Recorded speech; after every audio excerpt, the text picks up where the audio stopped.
લોકસભાની ચૂંટણીને લઈને ઉમેદવારો દ્વારા જોરશોરથી પ્રચાર પ્રસાર કરવામાં આવી રહ્યો છે।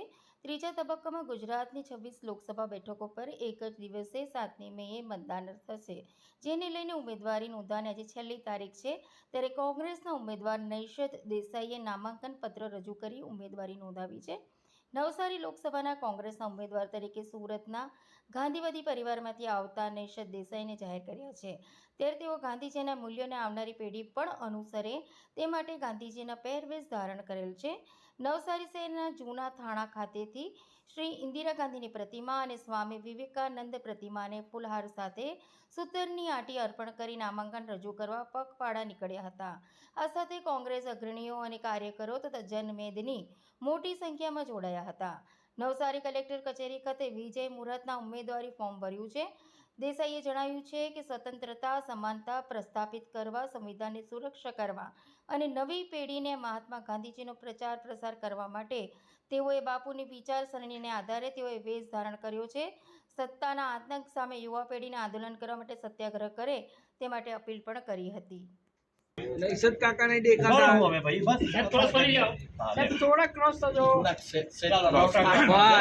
જે ઉમેદવારી ફોર્મ ભર્યું શું નવસારીના મીડિયા પ્રેમીઓ મીડિયાજનોએ મને સંદેશો આપ્યો હતો કે સરસ્વતીના ઉપાસક અને સત્યવીર સોક્રેટિસને ગાંધીજીના વારસ એવા નવસારીના મીડિયાજનોએ મને આદેશ આપ્યો હતો કે દાંડીના મહાત્મા ગાંધી ભૂલાઈ ગયા છે। મોદી સાહેબે, પાટીલ સાહેબે મહાત્મા ગાંધીનું નિકંદન કાઢી નાખ્યું છે, એટલે ગાંધી ડ્રેસ પહેરીને ઉમેદવારી કરી છે।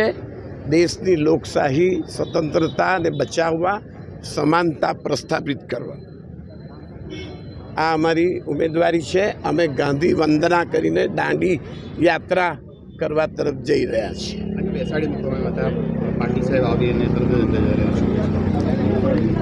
શિષ્ટાચાર, ન્યાય અને સમાનતાનો અમે ગઈકાલે સમય લીધેલો 12-15નો।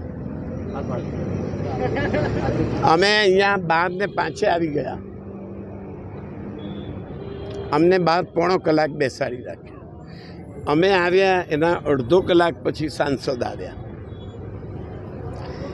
એમને પહેલાં ઉમેદવારી પત્રક ભરાવીને 10 મિનિટમાં એમને વિદાય આપી।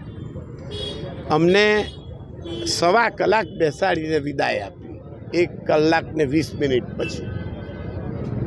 માનનીય TN સેશન સાહેબના વારસ એવા ઇલેક્શન કમિશનરને પ્રણામ અને ગાંધી વંદના।